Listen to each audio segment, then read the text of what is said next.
She said it on the patio like she was reading a weather report. She was in love with someone else. The night didn't change. Only my entire understanding of my life did. Spring had finally stopped pretending. The air was warm without being soft. The kind of night that makes a backyard feel like a private country. Our patio lights were low. Wind moved through the trees like it had somewhere to be. I poured 2 fingers of whiskey and let the glass sweat in my hand. Hannah sat across from me with her knees tucked under the chair, cardigan on even though it wasn't cold. She always liked the routine, me with the whiskey, her with whatever tea she decided was good for sleep. The two of us listening to the world settle. But she wasn't with me. Her hands wouldn't stop, fingertips tapping the rim of her mug, thumb worrying the edge of a napkin until it tore. She kept glancing past my shoulder at the dark yard like there was an exit sign out there. "You okay?" I asked. "Yeah." Too quick. Too clean. I watched her for a full minute without saying anything. Married people learn patterns the way hunters learn tracks. Hannah had tells.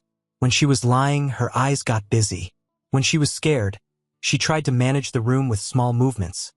Adjusting a sleeve, straightening something that didn't need straightening, fixing problems no one asked her to fix. She didn't look at me when she spoke again. "I need to tell you something." That line isn't new in marriage.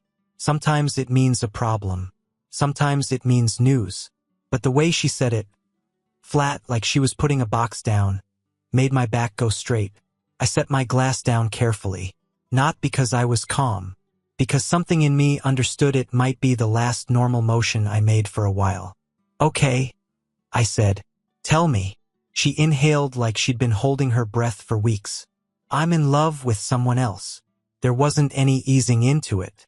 No cushion. No "I'm sorry" first. Just the blade. For half a second, my brain tried to reject the sentence. Like it had come through a radio with static, like I'd misheard. I waited for the correction that didn't come. My body went still while my mind sprinted in circles, looking for a version of reality where those words couldn't exist. I stared at her. She stared at the table. The trees kept moving.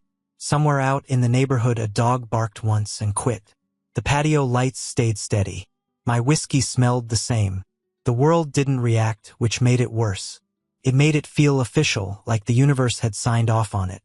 "When did you decide to say that?" My voice came out low, controlled. Not because I was noble, because I didn't trust what would happen if I raised it.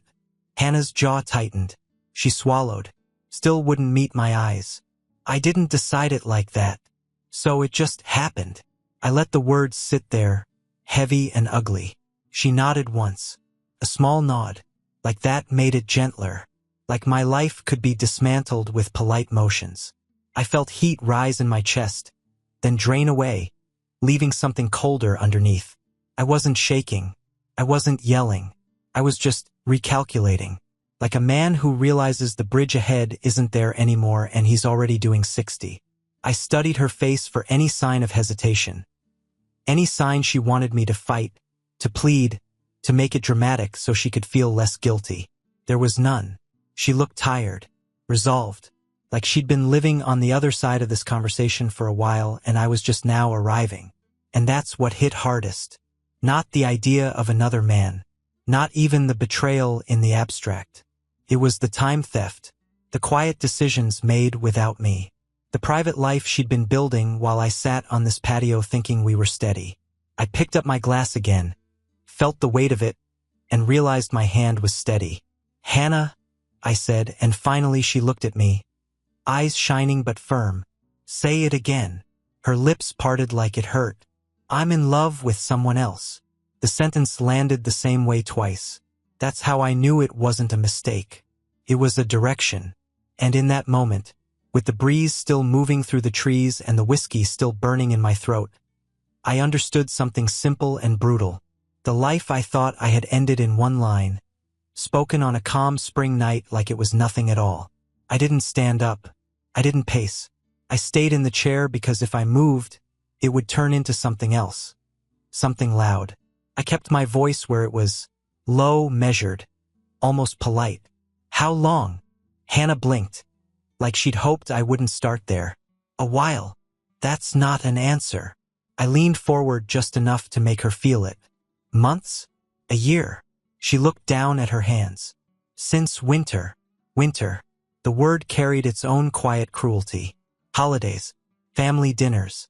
She sat beside me on the couch, shoulder against mine, laughing at things on a screen while she carried another life inside her like a second heartbeat.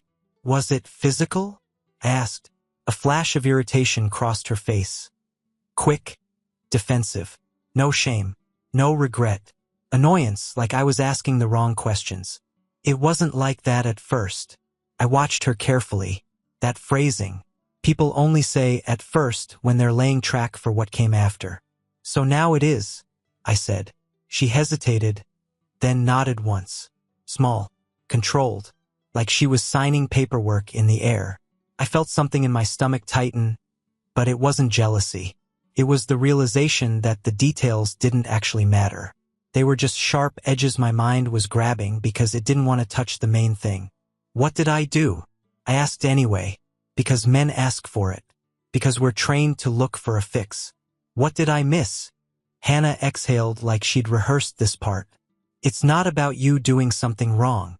That's another sentence people use to avoid responsibility. It sounds kind. It isn't. It's a way to make the other person stop looking for a reason so you don't have to provide one.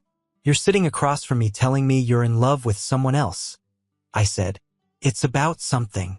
She finally met my eyes, and there it was, her certainty. Not anger, not cruelty, just a calm decision. It started as a feeling, she said. We didn't plan it.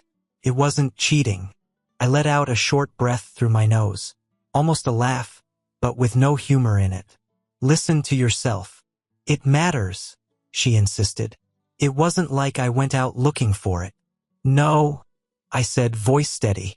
You just didn't stop it. Her mouth tightened. I glanced down at my glass, at the thin amber line left in it. The patio light caught it. Ordinary, clean. It didn't match what was happening. Who is he? I asked. She hesitated again. Another tell. Someone from work, she said. Of course. Work is where people spend their best energy. Work is where you show up clean and awake. Work is where you get to be admired without the weight of chores and bills and real life. And you're in love, I said, like I was testing the word for weakness. She nodded. Yes. I stared at her for a beat. So what is this, Hannah? You wanted to confess and keep living here? You want me to just accept it? Her eyes flicked away. I didn't want to hurt you. That's not what you wanted, I said. What do you want? Her shoulders rose and fell. I want to be honest. I almost smiled again. Honesty, like it was a gift, like she was brave for finally saying the thing she'd been feeding for months. I set the glass down. The clink sounded too loud. Do you love me? I asked. The question came out calm. Surprised even me. Hannah froze. Not long, just long enough. And that pause told me more than any answer. Her voice dropped. Not like that anymore. I didn't move. My face didn't change. Inside, something heavy finished falling, like a final bolt sliding into place. So you don't love me, I said. She looked pained for a moment, but it didn't reach her eyes. I care about you. That's what people say when they're already gone. Care is what you feel for a neighbor, coworker, a dog you used to own. I nodded once. Slow. Okay, I said. Hannah blinked. She'd expected anger, begging, bargaining, something to make her choice feel dramatic enough to justify the damage. Instead, she got a man watching the verdict arrive and accepting that arguing with it would only make him smaller. So what happens now? I asked. Her lips parted like she'd been waiting for permission. I think I should go for a while. There it was. Not a question. Maybe not. Plan already built. I looked at her, really looked. The familiar face, the same mouth that used to smile at me across this table, now forming careful sentences designed to ease her exit. In my chest, the pain didn't flare anymore. It settled into something colder, something clean, because at that moment I finally understood. I wasn't debating a problem. I was listening to a sentence being carried out. I don't remember going to bed.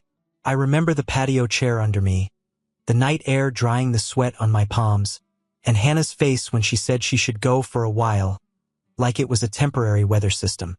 At some point the lights went out. At some point the house swallowed the sound of her footsteps.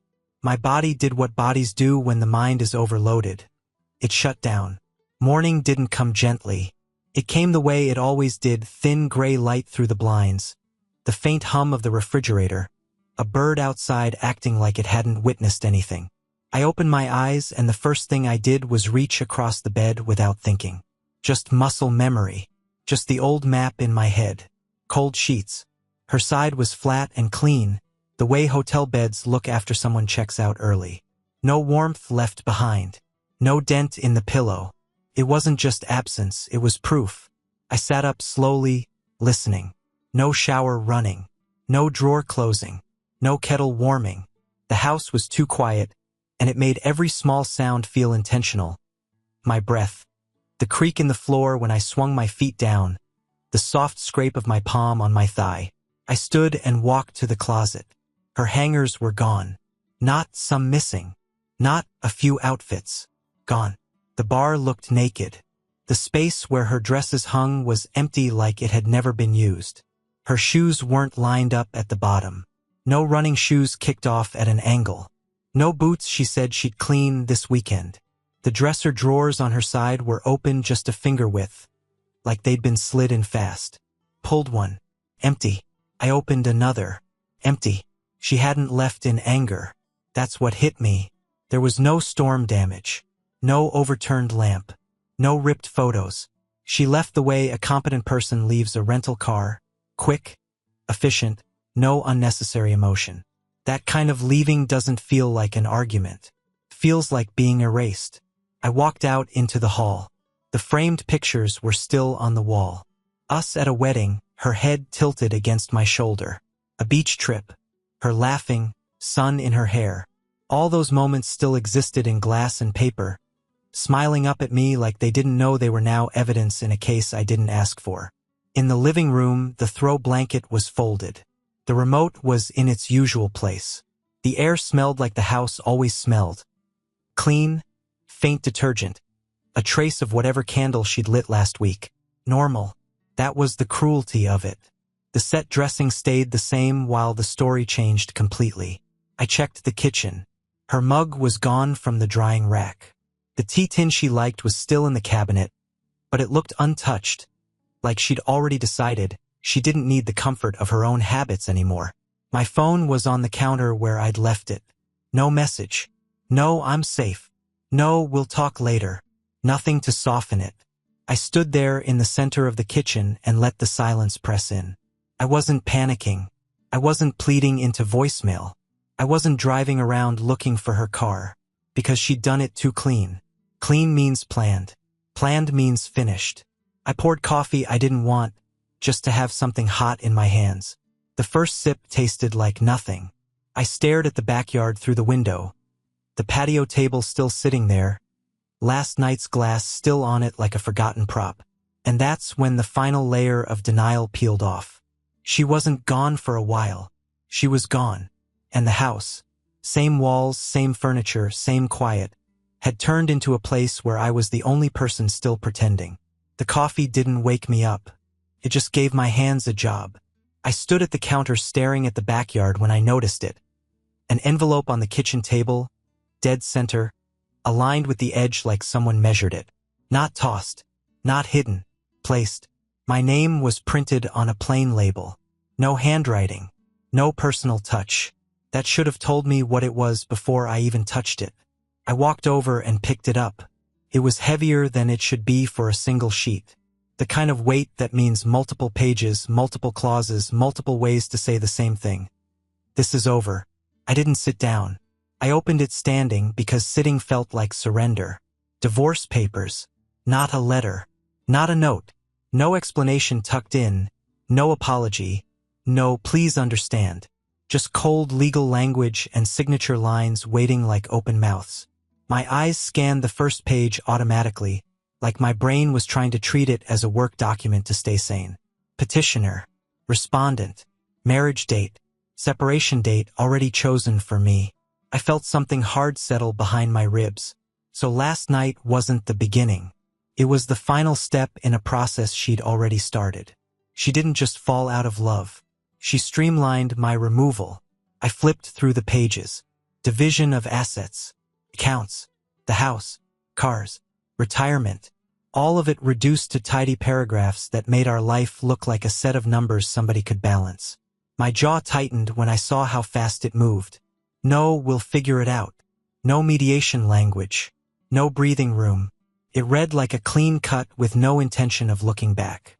I stopped on a page and stared at a line about property. My brain registered it without fully processing. Cabin listed. Assigned. The place up in the mountains I barely thought about unless it was winter and I needed quiet. Something my dad had left me. Something Hannah always called a money pit, with a smile that wasn't joking. I kept reading, but the words blurred. Not because I didn't understand them, because I understood exactly what she was doing. I set the papers down and looked around the kitchen again. Same chairs, same table, same light coming through the window. And yet, somehow, my marriage had turned into forms she'd filed while I slept in the same bed as her. My phone rang. Unknown number. For a second, I just watched it vibrate on the counter like an insect. Then I answered because avoiding it wouldn't change anything. Hello. A woman's voice. Professional. Smooth. Practiced. Good morning. Is this Mr. Miller? Yes. This is Stephanie Collins calling from the office of Rachel Danner. We represent Ms. Hannah Miller regarding dissolution proceedings. Dissolution. Like we were a business closing. Like we were a partnership being liquidated. I'm aware, I said. My voice didn't shake. That surprised me. I'm calling to confirm you received the documents, she continued. Ms. Miller is hoping to move forward quickly. If you could review and sign, we can have everything finalized without unnecessary delays. Unnecessary delays. That's what my grief was going to be on their calendar. A delay. I haven't reviewed anything yet, I said. We understand this is emotional, she replied, the kind of empathy that costs nothing. But the agreement is quite straightforward. If you have questions, you're welcome to consult counsel, of course. We can also schedule a signing as early as tomorrow. Tomorrow. I looked down at the pages again. My name printed neatly in places I hadn't put it. Hannah wasn't just leaving. She was racing. Send whatever you need to send, I said. I'll handle it. There was a pause like she expected me to say more. Very good, she said. We'll await confirmation. The call ended. I stood there with the kitchen quiet again. The papers spread out like a map to a future I didn't ask for. And the anger finally showed up. Not loud, not wild. Clean. Controlled burn. Because now I knew the truth. Hannah didn't just betray me. She organized it. The law firm sat downtown in one of those glass buildings that look expensive and empty at the same time. I parked, killed the engine, and stayed in the car for a full 10 seconds. Not to gather courage. To lock my face into something neutral. Inside, everything smelled like money and disinfectant. Quiet carpet. Soft lighting. People speaking in low voices like they were in a museum. A receptionist took my name without looking up and pointed me toward a conference room. When I walked in, Hannah was already there. Perfect posture. Hair done. Outfit sharp enough to cut. She looked like she was meeting a client, not dismantling a marriage. Her eyes flicked to mine for a moment. No warmth, no fear, just recognition. Like I was a step in a process. 2 attorneys sat with her, folders open, pens ready. One of them smiled at me the way salespeople smile when they think a deal is close. My lawyer, Michael Grant, stood when I entered. Mid-40s, broad shoulders, calm eyes. He shook my hand like he meant it and leaned in slightly. Say as little as possible, he murmured. Let me do the talking. I nodded and sat. The room was too bright. A long polished table. Water pitchers. Tiny glasses. A framed print on the wall that looked like it had been chosen to offend no one. Hannah didn't speak. She didn't ask how I was. She didn't even pretend to hate me. She sat there composed, hands folded. a wedding ring missing like it had never existed. One of her attorneys slid a stack of papers toward me with a practiced motion. "Mr. Miller, we're prepared to execute today. This agreement is clean and avoids litigation. Everyone benefits from moving forward. Everyone. Like we were all on the same team." Michael didn't touch the papers. He looked at them first, then at the attorney. "We'll review each section." The attorney's smile thinned. "Of course. But Ms. Miller is eager to avoid delays." I watched Hannah while they talked. She stared at a point on the table, calm and unreadable. Not broken. Not conflicted. She looked lighter, like she'd already handed off the weight and was waiting for a receipt. Michael flipped a page. "You've set an aggressive timeline."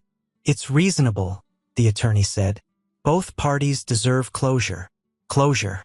Another word people use when they want you to hurry up and stop bleeding in public.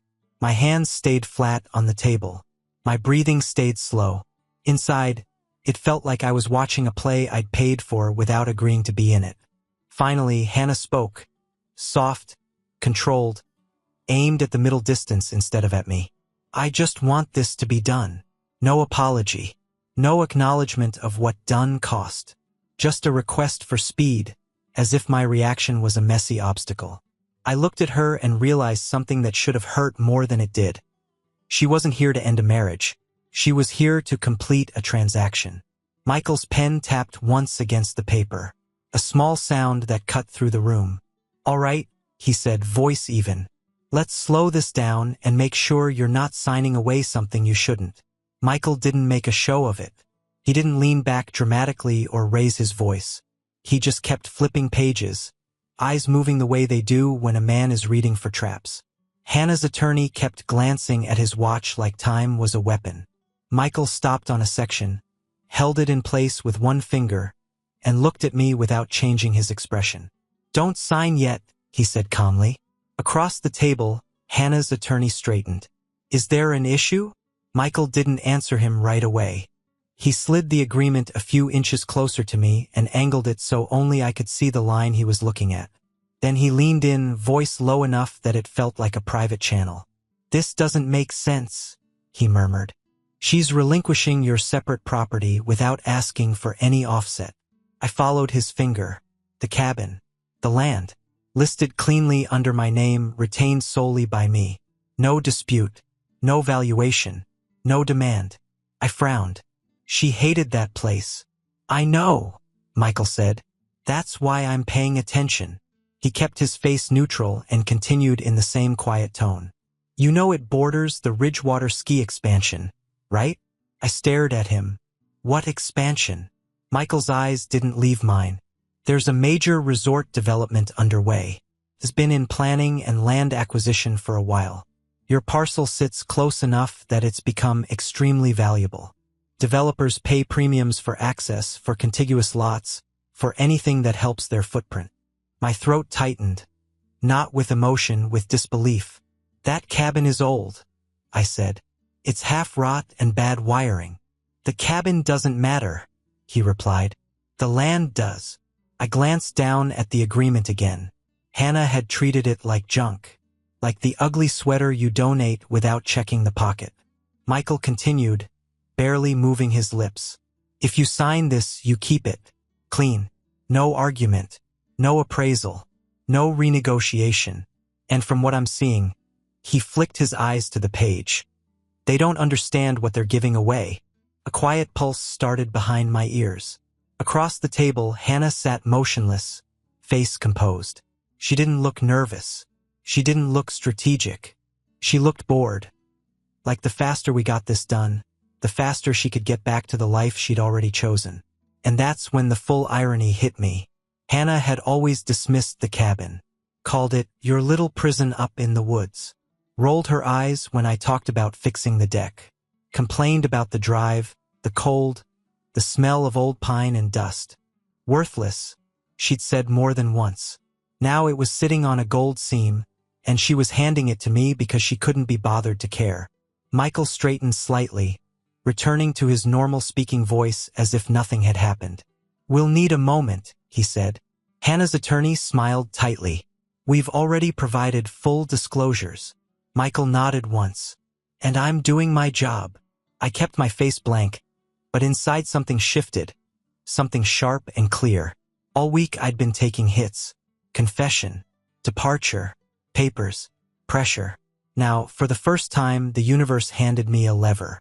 And the craziest part was sitting right across from me. Perfectly dressed. Completely unaware she'd just made a mistake that could cost her millions. Michael's foot brushed mine under the table. One controlled nudge. Not a signal to fight. A signal to think. He slid his chair back slightly and spoke like he was just being thorough. Mr. Miller will take the weekend to review. Hannah's attorney's jaw flexed. We were prepared to execute today. Michael smiled without warmth. Then you'll be prepared next week. Hannah's eyes lifted to mine for the first time since I'd walked in. She didn't look panicked. She looked annoyed, like I was refusing to cooperate with the schedule she'd set. I could have stopped it right there. I could have asked for an appraisal. I could have said I wanted my own valuation. I could have watched her face change when the cabin stopped being a money pit and became the thing she accidentally left on the table. That version of me existed for a few seconds. Hot, hungry for the look in her eyes when she realized she'd been careless. But it passed. Because there's a difference between revenge and winning. Revenge announces itself. It needs an audience. Winning is quiet. Michael leaned toward me again, low and clean. If we raise this, they'll claw for it. They'll delay. They'll threaten. And they'll come back with a revised offer. I kept my eyes on the papers. And if I sign? He didn't hesitate. You keep it. Exactly as written. I looked across the table at Hannah. She was sitting there with her hands folded, face calm, posture perfect. Like she was doing the mature thing. Like I was the inconvenience. No guilt. No softness. Just completion. Something cold and smarter took over. I nodded once. Give me the pen. Michael's expression didn't change, but his eyes sharpened. Checking that I understood what I was doing. I did. The pen slid toward me. It was heavier than a normal pen. Metal, expensive, the kind people use to make signatures feel important. I positioned the papers. I didn't rush. I didn't stall. I signed where the lines told me to sign. Steady hand, clean strokes, no tremor. Hannah watched, face unreadable. Her attorney relaxed in tiny increments, like a deal was closing. When I finished, I slid the stack back. That's it? Her attorney asked, almost surprised I hadn't made it messy. Michael answered for me. That's it. Hannah picked up her copy. She didn't thank me. She didn't apologize. She didn't look like someone who'd just ended years of shared life. She looked like someone who'd returned a product and was satisfied with the refund. She stood. For a second, I thought she might say something. Some final lines. Something human. Instead, she gave a small nod, more formal than intimate, and walked out with her attorney. No backwards glance. No hesitation at the door. When the room finally emptied, the air changed. Like the whole place had been holding its breath for the performance and now it could exhale. I sat there staring at my signature. It should have felt like death. Didn't. Felt like a door closing that had been stuck for months. First came numbness, thick, protective. Then under it something thin and unfamiliar. Freedom. Not the happy kind. Not the celebratory kind. The kind that shows up too early and feels wrong, like laughing at a funeral. Michael gathered his folder and looked at me. You okay? I stood up slowly. I'm not going to fall apart in a conference room. He nodded once like he respected that. We walked out into the hallway, and I didn't look back. Because the cleanest advantage is the one you don't announce. And Hannah had just walked away without ever knowing what she'd given me. Outside the firm, the city kept moving like nothing had happened. Traffic, people with coffee, jackets over shoulders. Everyone carried their own private mess like it was normal. I walked for a while without aiming anywhere. My body knew how to move, so I let it. Blocks passed. Storefronts blurred. I didn't feel sad the way people expect you to feel. I felt hollow and alert, like a man walking out of a wreck before the adrenaline wears off. I ended up at a bar I hadn't been in for years. The sign was the same. Dark wood. A narrow entrance. Inside, the air smelled like old whiskey and grilled onions and the kind of history you can't scrub out. It was dim enough to hide expressions. That mattered. I took a seat at the far end and ordered bourbon. Neat. No ice. No distraction. The first sip hit and finally something in my shoulders dropped. Not relief, just the smallest reduction in pressure. I stared at the bottles behind the bar, not thinking about anything on purpose, when someone slid onto the stool 2 seats away. "Don't tell me you're celebrating," a woman's voice said. I glanced over. Olivia Parker. I recognized her immediately, one of the attorneys I'd seen in the hallway during the signing. Not seated with Hannah's team, not with mine. Just part of the machinery. Today she'd been polished. Fitted blazer, controlled smile, eyes like a scanner. Here she looked like a person. Hair slightly loose. No jacket. Sleeves rolled up. A drink already in her hand like she'd been carrying it for a while. I didn't smile. "Is that what it looked like?" She studied my face for a beat, then gave a short, humorless laugh. "No. It looked like you got hit by a truck and decided not to bleed in public." That landed clean. I faced forward again. "You followed me?" "I came here to get away from that building," she said. "Then I saw you walk in like you were trying to remember how to be a man in normal lighting." I let that sit. She wasn't flirting. She wasn't trying to soften anything. She was just saying what was in front of her. "What are you doing in my bar?" I asked. "Your bar?" she repeated, eyebrow up. "It feels like it," I said. "Haven't been in a long time, but it's familiar." Olivia took a sip from her glass. Familiarity is underrated. Most people only realize that when it's gone. I didn't ask her which side she was on. It didn't matter. The paperwork was signed. The damage was already done. "So," she said, turning slightly toward me, "how bad was it?" I could have given her the safe answer. Could have said rough and left it there. Instead, I told the truth in the simplest form. "She told me she loved someone else," I said. "Then she left. Then her lawyer called like it was a dentist appointment." Olivia's jaw tightened. "Yeah. No pity. No theatrics. Just recognition, like she'd seen that kind of cruelty dressed up as professionalism more times than she could count." I took another sip. "You always talk like that?" "Like what?" "Like a human." She smirked. "Only off the clock. In the office, you get billed for humanity." That pulled something out of me. Small, unexpected, a smile, brief, real. Olivia noticed it and didn't act like it meant anything. That was part of why it worked. She drummed her fingers lightly on her glass. "Here's the thing, Mr. Miller. You did one thing right today." I glanced at her. "Only one." "You didn't beg," she said. "You didn't try to negotiate love like it's a lease agreement. You let her do what she came to do, and you walked out intact." I stared at the bar top. The wood had scratches and dents. Proof of other nights, other men, other problems. It made mine feel less like the center of the universe. Olivia leaned back slightly. "Most people try to buy their dignity back with words. Doesn't work." I didn't respond right away. Then I lifted my glass a fraction. "To words not working," I said. Olivia clinked her glass lightly against mine. "To do the next right thing anyway."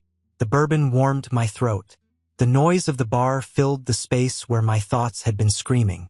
For the first time since the patio confession, I didn't feel like I was trapped inside a collapse. I felt like there might be air on the other side of it. And across the bar, sitting 2 stools away like it was accidental but wasn't, Olivia Parker looked at me like she understood exactly what it costs to start over. Time did what it always does. It kept going whether I approved or not. The first month after the signing was mostly logistics, accounts, passwords, mail forwarding, quiet work I did in the evening so the nights wouldn't swallow me. Hannah never called. Not once. The silence told me everything. She wasn't conflicted. She wasn't checking to see if I was alive. And she wasn't looking for a clean conscience. Then Michael called. "Remember that cabin situation?" he asked. "I remember," I said. "It's real," he replied. "Developers are circling. You're on the short list." It didn't take long to become a bidding war. People in crisp jackets walking the property with tablets, speaking in numbers like they were discussing weather. Offers jumped. Deadlines got urgent. The land value didn't creep, it exploded. When I finally signed the sale, the number didn't feel like victory. It felt like confirmation. Like the universe had watched Hannah rush me, watched her discard what she didn't understand, and then quietly handed me the receipt. Life-changing money. Enough to buy anything. Which meant enough to choose differently. I didn't build a bigger house. I didn't buy a loud car. I didn't turn it into some flashy revenge fantasy. I paid off what I wanted. I put the rest where it would grow without drama. Then I did something simple that felt almost rebellious. I took my time back. I traveled. Not like a man trying to prove he was fine. Like a man learning what quiet actually feels like when it isn't interrupted by someone else's resentment. I saw mountains that weren't tied to memories. Ate meals alone without feeling judged for it. Slept deep. Olivia was there. Not immediately, not forced, not wrapped in speeches. She slid into my life the way she spoke. Direct, honest, no performance. We started with a conversation. Long ones. The kind where nobody is trying to win. She didn't ask me to open up. She didn't treat my anger like a disease. She respected it as information, and she respected my silence as a choice. Somewhere along the way it became real. Not a rescue. Not a rebound. Just two adults who understood that loyalty isn't a vibe. It's a decision you make every day. Then the irony came back around like the world couldn't resist. I heard it through a mutual friend first, then confirmed it through someone else. Hannah's new relationship didn't last. It ended the same way ours did. Fast, clean, and colder than she expected. The man she'd chosen wasn't interested in forever. He was interested in the part where things were easy. A few weeks after that, I saw her. Not in a dramatic place. Not a movie moment. Just a normal afternoon. City street, people passing. The kind of day that looks harmless until it isn't. She stepped into my path like she'd rehearsed it. Same face, slightly thinner. Same eyes, but the certainty was gone. Hannah, I said, neutral. Not warm. Not hostile. Can we talk? She asked. I looked at her for a moment. I noticed what she wanted me to notice. The vulnerability, the softened expression, the idea that she was paying for her choice now. I don't think that's a good idea, I said. Her lips parted. I made a mistake. That line is always delivered like it should reopen doors. Like regret is a key. I didn't react. I didn't enjoy it. I didn't punish her with a speech. I'd already done my punishment by living without her. You didn't make a mistake, I said. You made a decision. Her eyes tightened. I didn't think. I know. I cut in calm. That was the problem. She swallowed, then tried again, softer. I miss you. I miss us. I let the silence stretch for a second. Not to be cruel, but to let the truth take its full shape. There is no us, I said. You ended it like you wanted it to end. Her face flickered. Hurt. Frustration. Something close to panic. She'd come looking for closure. She'd come looking for a scene where she could feel forgiven, or at least important. I didn't give her that. I nodded once. A small acknowledgement that I'd heard her. That she existed. That the world hadn't erased her just because my life moved on. I hope you find what you're looking for, I said. And I meant it in the only way it was safe to mean it, at a distance. Then I stepped around her. No anger, no lecture, no final kiss of cruelty, just a man walking forward. I didn't turn back. I didn't perform closure for her. I didn't reopen a door that had already taught me what happens when you pretend a lock is optional. Olivia was waiting at the corner, hands in her coat pockets, watching me with that steady look. Like she understood exactly what I'd done and why it mattered. I reached her and we kept walking. The past stayed behind us where it belonged.